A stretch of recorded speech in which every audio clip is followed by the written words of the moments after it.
নমস্কার, শান্তনু হাজরা বলছি। আজ 2031 সালের আষাঢ় মাসের শেষ দিন।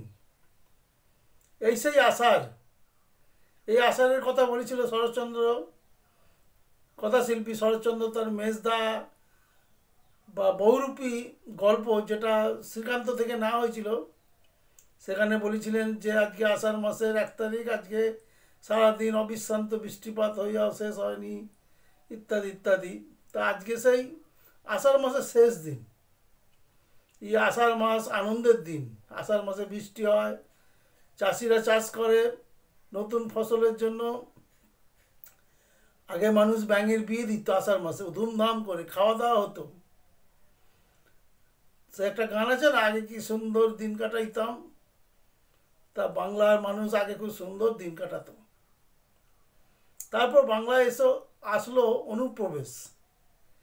বিভিন্ন জায়গার লোকজন এসে এখানকার কালচারকে নষ্ট করে দিল, ধ্বংস করে দিল। এখন কি হচ্ছে না, এই বছর আষাঢ় মাস জুড়ে কি হয়েছে? শুধু ক্রাইম, শুধু ক্রাইম।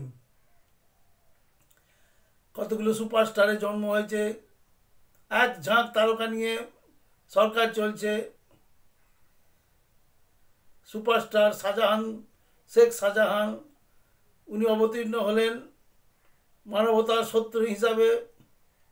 নিরীহ মহিলাদের দিয়ে পিঠে বানালেন, তাদের সঙ্গে নানান রকম অত্যাচার, দমন পূরণ, তাদের জমি কেড়ে নেওয়া।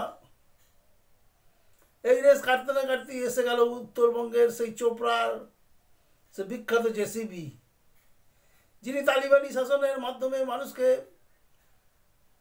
নিপীড়িত, নিঃশেষিত, নির্মম তার অত্যাচার। সে এক দৈত্যের মতো দেখতে। এতদিন মানুষ কিছু বলেনি, উল্টে এই চোপড়ার বিধায়ক বলেছেন যে মুসলমান এলাকায়, সমাজে এরকম অত্যাচার হয়, জনগণ জানেন। তারপর এলো জায়েন্ট সিং, এই কলকাতার বুকে আরিয়াদাহে জায়েন্ট সিং, তার একটা নির্যাতন কক্ষ ছিল তার তালতলা ক্লাবে। সেখানে বাঙালিদের, উনি একজন বিহার থেকে এসেছেন, এই বাঙালিদের তুলে নিয়ে গিয়ে তাকে বেধড়ক মারত। আর বোবা বাঙালি চুপ করে এতদিন বসেছিল, কোনো সারা শব্দ দেয়নি, কোনো প্রতিবাদ হয়নি। আজকে দু একটা লোক প্রতিবাদ করাতে, বিশেষত প্রেস, আমাদের সংবাদ মাধ্যম তুলে ধরাতে আজকে তার বিরুদ্ধে ব্যবস্থা নিচ্ছে সরকার। তারপরে এলো রানা, সেই কুখ্যাত স্বপন চক্রবর্তী ডান হাত রানা। টমিডোড এলাকায় প্রমোটারদের কাছে অন্যায়ভাবে তোলা আদায় করত।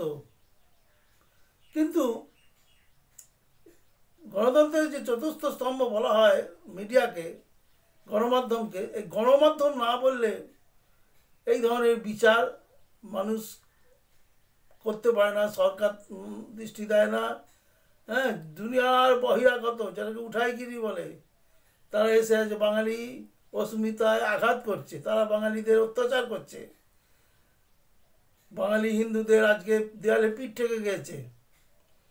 তারাও একদিন বিপ্লবের রাস্তায়, বিদ্রোহের রাস্তায় নামবে, একটা জাতিগত দাঙ্গার সৃষ্টি হবে। সরকার তার নিজের এজেন্ডা নিয়ে চলছে, তার কোনো রকম এইসব মিটমাটের তার প্রয়োজন মনে করে না। ধন্যবাদ।